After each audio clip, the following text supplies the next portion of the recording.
Social media पर जैन समाज के सबसे लोकप्रिय Jain news channel Mahalakshmi court से सुबह 8 बजे पंचमी छठी का मिलान और कहते हैं 22वें तीर्थंकर में नेमिना जी का गर्भ का नया दिन सादर जैन करते हैं। बड़ी गजब की शुरुआत करेंगे आपके साथ। आज आप हैरान हो जाएंगे देखकर। दिल्ली जैसे शहर में जब कोई कहता है ना कोई मेरे पास टाइम नहीं है, बिजी है, सबसे बड़ा संघ पूरे देश का दिल्ली में है और निष्ठापन हुआ चतुर्मास का और चल दिए। हम जैसे लोग इंतजार करते रहे, आंखें बिछाते रहे, पर गुरुवार कहते हैं ना किसी से राग होता है ना मित्रता होती है। हम तो और पर गजब तो यह बात है जो अब हम दिखाते हैं। देखिए चित्र। ऋषभ विहार से शुरू हुआ है विहार, सब्जी मंडी के लिए और फिर प्रशांत विहार के लिए। पर गजब की बात थी, जितना बड़ा संघ था उतने ही श्रावक थे। कभी कुछ ज़्यादा हो जाते थे जब शहर के पास आते, उस जगह के पास आते तो फिर कम हो जाते। पर एक श्रावक ऐसा था, जी हाँ श्रावक कहना पड़ेगा, चाहे त्रियंश हो। देख रहे हैं आप जी हाँ, कुत्ते जी।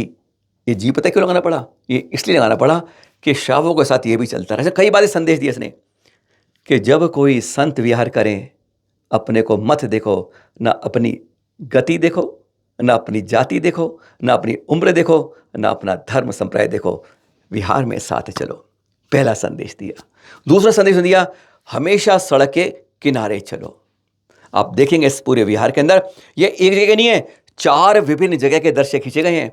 आपको चारों जगह चित्र में और मिल जाएंगे, पर कुत्ते जी आपको वही मिल पाएंगे। पीछे दृश्य लिए हैं, उसने कहा किसी के संत के आगे मत चलना, ठोकर मत लगाना, चरण छूने जरूरत करना, पीछे से अपनी भक्ति दिखाना।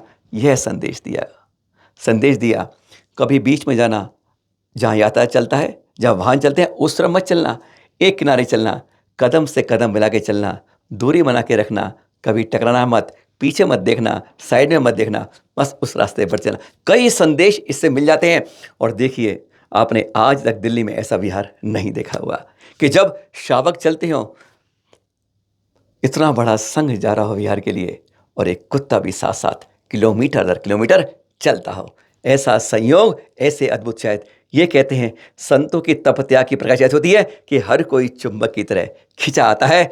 भूतो न भविष्यति, आंखों से जो दिखता है वही दिखाया जाता है। दिल्ली में आचार्य श्री पहली बार आए हैं और लोग कहते हैं जब हम विहार करते हैं तब तो कोई आता नहीं साथ में। साफ कहा, कड़वी कड़ी बात यही होती है कि जो जानते नहीं है और जब उनके मंदिर आते हैं तो वहाँ पहुँच जाते हैं। महाराज जी 1 किलोमीटर चल लो, 2 किलोमीटर चल लो। इस तरीके से क्यों करते हो मेरे भाई? जब मालूम होता है कुछ। इस बारे में आचार्य जी ने साफ सब्जी मंडी पहुंचकर अपने प्रवचन में कुछ शब्द किए, उसमें कुछ सुना देते हैं आपको। यह एक दर्द है संत का होता है कि तुम विहार के बारे में जानने के बाद भी इस तरीके जब करते हो, क्योंकि उनका भाव है हर मंदिर में पहुंचूं मैं, लेकिन कोई इस तरीके बनाओ जब आगे पहुंच जाते हो हमारे वहां पहुंच जाओ, चलो। ऐसा नहीं होना चाहिए। यह उनका संदेश था, सुन लीजिए जरा। अगर हमें ऐसे मालूम होता कि बीच में और भी मंदिर आते हैं तो हो सकता है कल संध्या को विहार होता।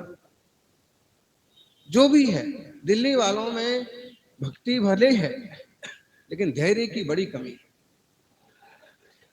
धैर्य की कमी है, नियोजन की कमी। अगर वो नियोजन करना जाने तो उनको पूजा को भी समय निकलता है। जो जानते हैं उनको अभिषेक को भी समय निकलता है, उनको मुनि की सेवा के लिए, वो दान करने के लिए भी समय निकलता है, पैसा भी निकलता है। बस नियोजनबद्धता आपको आना चाहिए, समय का सदुपयोग करना चाहिए। लेकिन आप सिर्फ जॉब या दुकान का बहाना बना करके 10 बजे जॉब पर जाना पड़ता है, अभिषेक कैसे कर सकता हूँ? 8 बजे काम पर जाना पड़ता है, अभिषेक कैसे कर सकता हूँ? तो आपका नियोजन नहीं है। आधे घंटे पहले उठ करके आपके आगे की सेटिंग कीजिए। ऐसे यहाँ के विहार हो रहे हैं, चूंकि मुनियों के विहार अनियत होते हैं, हमारा विहार भी अनियत होता है लगभग। लेकिन दिल्ली जैसे शहरों में कई बार पता भी पड़ जाता है कि शाम को होगा, कल होगा, परसों होगा। फिर भी जब अंदाज लग रहा है तो आप उस ढंग से आग्रह कीजिए ना, उस ढंग से निवेदन कीजिए। कल का दिन बड़ा पवित्र था, केवल गिरनार के शंखनाद के लिए नहीं, संतों के उद्देश्य के लिए नहीं, केवल इसलिए साथ में भी कि पूर्व संध्या थी, हमारे 22वें दिन गर्भ लगी, उसलिए भी नहीं, बल्कि ऐसा शुभ था कि कल कई जगह पंचकला शुरू हुआ। देख रहे हैं आप ये बड़ौत के दृश्य। छोटे मंदिर के लिए आचार्य श्री विश्वनाथ संघ के में यह पंचकलानक हो रहा है और कहा जा रहा है इस पंचस्थान पे उनका दिल्ली की ओर प्रवेश होगा।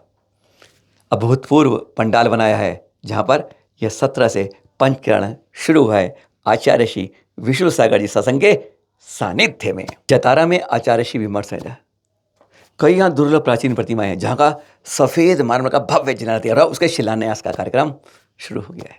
और उसके मुख्य शिलान्यासकर्ता कौन होता है? जो अवंती क्षेत्र कमेटी का चुनाव लड़ने वाले हैं, हाँ, जम्बू प्रसाद जी। जगह जगह दिखा है, बहुत बड़ा रिकॉर्ड रहा है इनका। कहीं भी कोई नवयात होती है तो उसमें शुरुआत अपने पुण्यार्जन नहीं, देश के लिए, पूरे समाज के लिए, उस चीज़ को बनवाने के लिए अपना सहयोग जरूर कर रहे हैं।